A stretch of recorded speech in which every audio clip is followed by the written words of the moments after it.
Psaume 119, verset 90. Ta fidélité dure de génération en génération. Tu as fondé la terre et elle subsiste. Psaume 119, verset 90. Bonjour bien-aimés, c'est l'heure de la prière, de la repentance. En ce vendredi 23 mai 2025, prions ensemble. Seigneur, ce matin encore, nous venons te dire merci et te confier pleinement cette journée. Père Céleste, merci pour ton amour qui nous réveille, pour le souffle de vie et pour ta fidélité inébranlable. En ce vendredi, dirige nos pas, sanctifie nos pensées et remplis nos cœurs de paix. Que cette journée soit marquée par ta présence et par des fruits de justice et de bonté. Comme il est écrit, ta fidélité dure de génération en génération. Tu as fondé la terre et elle subsiste. Psaume chapitre 119, verset 90. Bien-aimé, si tu n'as pas encore reçu le Seigneur Jésus-Christ dans ta vie comme ton sauveur personnel et ton Seigneur, je vais t'inviter à le faire aujourd'hui. Je vais t'aider dans la prière, je vais t'accompagner, j'allais dire, dans la prière, bien-aimé. Tu vas dire ceci après moi. Seigneur Jésus-Christ, je reconnais que je suis un pécheur, lave-moi. Seigneur Jésus-Christ, je reconnais que je suis un pécheur, lave-moi. Lave-moi par le sang de l'agneau. Lave-moi par le sang de l'agneau. Pardonne-moi mes péchés, Seigneur. Il n'y a que ton sang qui peut ôter le péché.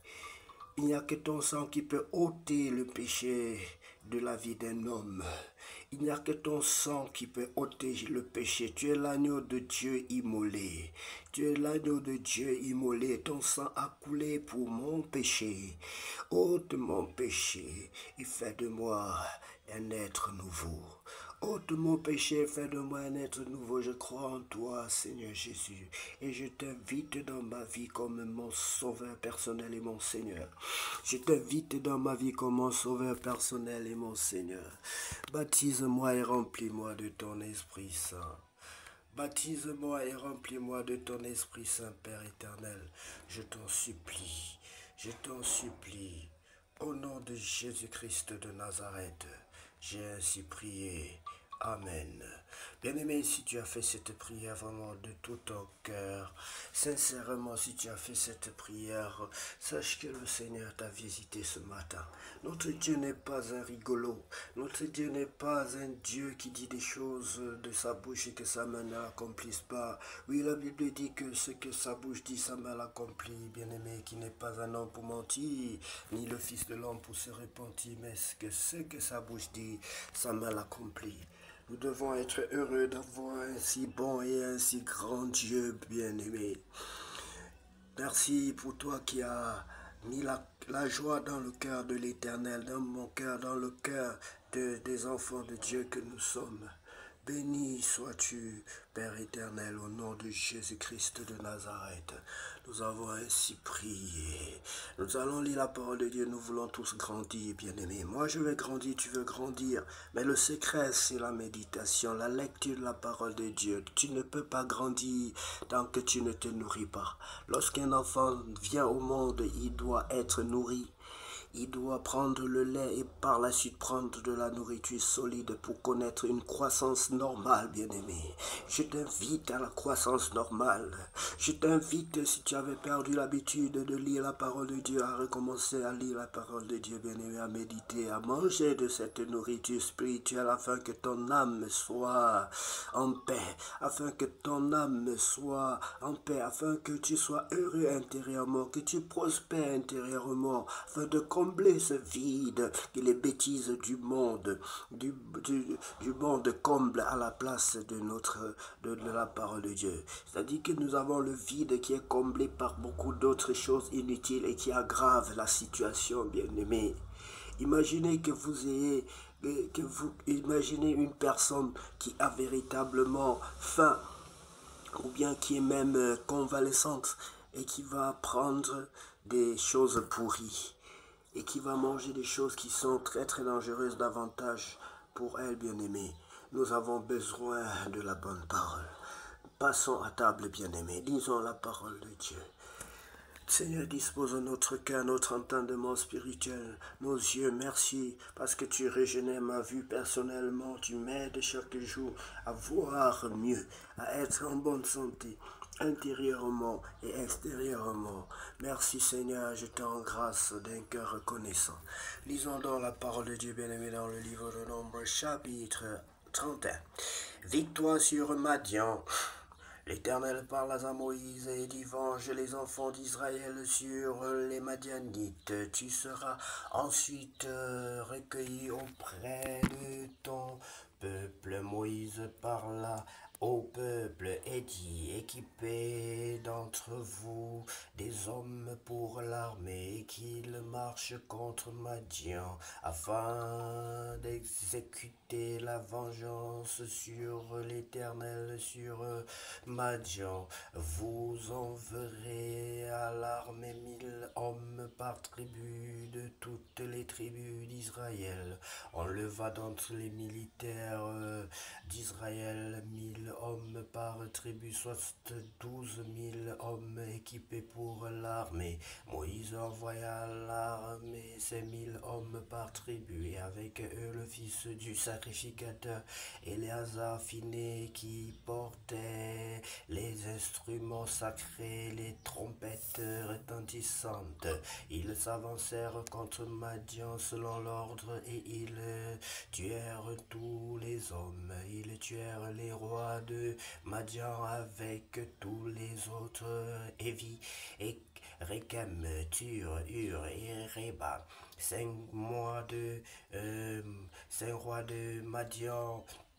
Ils tuèrent aussi par l'épée Balaam, fils de Béor. Les enfants d'Israël firent prisonnières les femmes des Madianites avec leurs petits-enfants, et ils pillèrent tout leur bétail, tous leurs troupeaux et toutes leurs richesses. Ils incendièrent toutes les villes qu'ils habitaient et tous les enclos. Ils prirent toutes les dépouilles et tout le butin, personnes et bestiaux, et ils amenèrent les captifs de butin et les dépouillèrent à Moïse, au sacrificateur Éléazar et à l'assemblée des enfants d'Israël, campés dans les plaines de Moab, près du Jourdain vis-à-vis de Jéricho. Moïse le sacrificateur et Éléazar et tous les princes de l'assemblée sortirent au-devant d'eux hors du camp, et Moïse s'irrita contre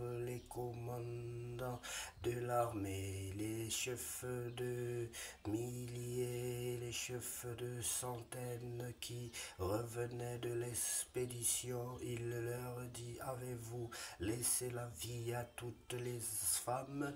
Voici, ce sont elles qui, sur la parole de Balaam, ont entraîné les enfants d'Israël à l'infidélité envers l'Éternel. Dans l'affaire de Péor, et alors éclata la plaie dans l'assemblée de l'Éternel. Balaam a causé du tort aux enfants de Dieu bien-aimés.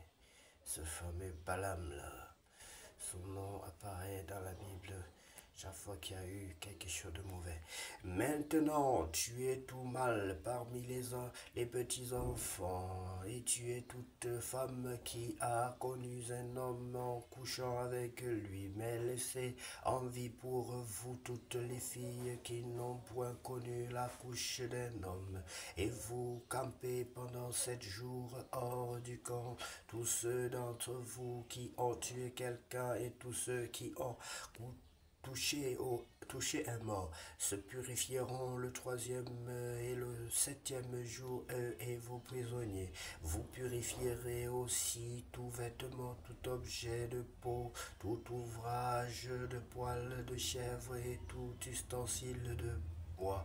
Le sacrificateur Éléazar dit aux soldats qui étaient allés à la guerre, voici ce qui est ordonné par la loi que l'Éternel a prescrite à Moïse. L'or, l'argent, les reins, le fer, l'étain et le plomb, tout objet qui peut aller au feu, vous le ferez passer par le feu pour le rendre pur, mais c'est par l'eau de purification que sera purifié tout ce qui ne peut aller au feu. Vous le ferez passer dans l'eau. Vous laverez vos vêtements le septième jour et vous serez purs. Ensuite vous pourrez entrer dans le camp. L'Éternel dit à Moïse, fais avec le sacrificateur Éléazar et les chefs de maison de l'assemblée le compte du butin de ce qui a été pris, personnes et bestiaux. Partage le butin entre les commandants qui sont allés à l'armée et toute l'assemblée. Tu prélèveras sur la portion des soldats qui sont allés à l'entrée un tribut pour l'Éternel, à savoir un sur 500. Tant des personnes que des bœufs, des ânes et des brebis. Vous le prendrez sur leur moitié, tu le donneras au sacrificateur Éléazar comme une offrande à l'Éternel. Et sur la moitié qui revient aux enfants d'Israël, tu prendras un sur 50 tant des personnes que des bœufs, des ânes et des brebis et de tout animal, et tu le donneras aux Lévites qui ont la garde du tabernacle de l'Éternel. Moïse et le sacrificateur Éléazar firent ce que l'Éternel avait ordonné à Moïse. Le butin reste du pillage de ceux qui l'avaient fait partie de l'armée, qui avait fait partie de l'armée autant pour moi, était de 675 000 brebis, 72 000 bœufs, 61 000 ânes et 32 000 personnes ou femmes qui n'avaient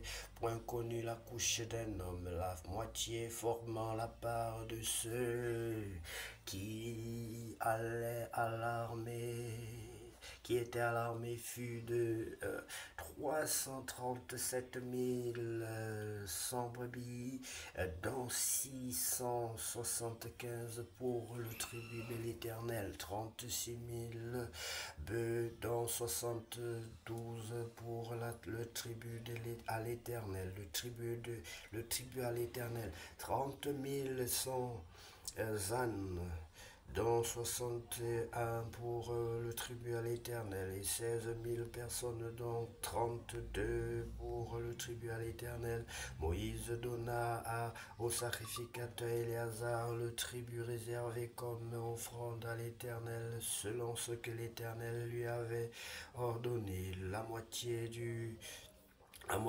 qui revenait aux enfants d'Israël, séparée par Moïse, et celle des hommes de l'armée, et formant la part de l'assemblée fut de 337 500 brebis, 36 000 bœufs, 35 500 ânes et 16 000 personnes sur cette moitié qui revenait aux enfants d'Israël. Moïse prit un sur 50 tant des personnes que des animaux, et il le donna aux Lévites qui ont la garde du tabernacle de l'Éternel, selon ce que l'Éternel lui avait ordonné. Les commandants des milliers de l'armée, les chefs de milliers, les chefs de centaines s'approchèrent de Moïse et lui dirent,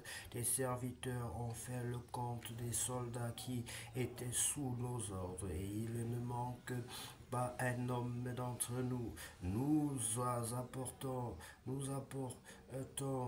comme offrande à l'Éternel chacun les objets d'or que nous avons trouvés, chaînettes, bracelets, agneaux, pendants d'oreilles et colliers, afin de faire pour nos personnes l'expiation devant l'Éternel. Moïse et le sacrificateur Éléazar reçurent de tous ces deux objets. De tous ces objets autant pour moi travailler en or. Tout l'or que les chefs de milliers et les chefs de centaines présentèrent à l'Éternel en offrande par élévation pesait 16 750 cycles. Les hommes de l'armée gardèrent chacun le butin qu'il avait fait. Moïse et le sacrificateur Éléazar prirent l'or des chefs de milliers et des chefs de centaines et l'apportèrent à la tente d'assignation comme souvenir pour les enfants d'Israël devant l'Éternel. Merci Seigneur pour ta parole. Ta parole, c'est la vie. Ta parole nous guérit. Ta parole est une lampe à nos pieds, une lumière sur notre sentier. Sans ta parole, nous ne sommes rien et nous ne pouvons rien faire sans elle. Ce qu'elle fait pour nous est au-delà de ce que nous pouvons penser ou imaginer. Ce qu'elle fait pour nous, personne ne peut le réaliser. Car toi seul, Seigneur, revient la gloire, la puissance et l'honneur pour tous les siècles. Amen. Seigneur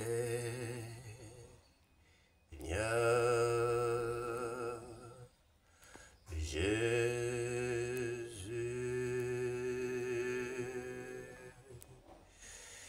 que la gloire te revienne,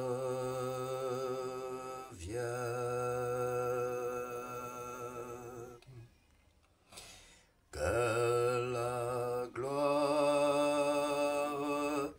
te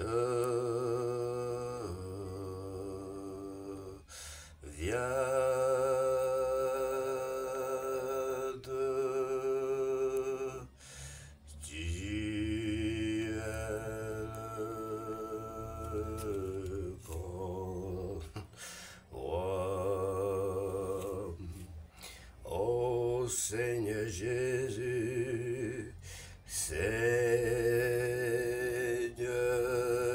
Jésus,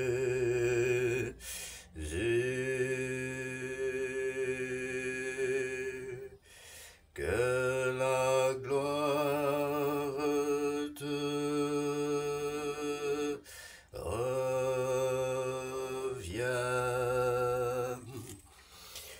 Que, bien-aimé, que cette journée soit la plus glorieuse de toutes les journées déjà vécues sur cette terre au nom de Jésus, car il est écrit en effet que la gloire de la dernière maison sera plus grande que la première, que nous serons toujours la tête et non la queue, les premiers et non les derniers, bien-aimés. Et cette maison, cette journée est la dernière pour le moment, et nous aurons certainement celle de demain ainsi de suite. Pour le moment, celle-ci est celle que nous sommes en train de vivre en cours, et nous croyons qu'elle doit être meilleure que toutes les autres. Au nom de Jésus-Christ, nous avons ainsi prié. Amen.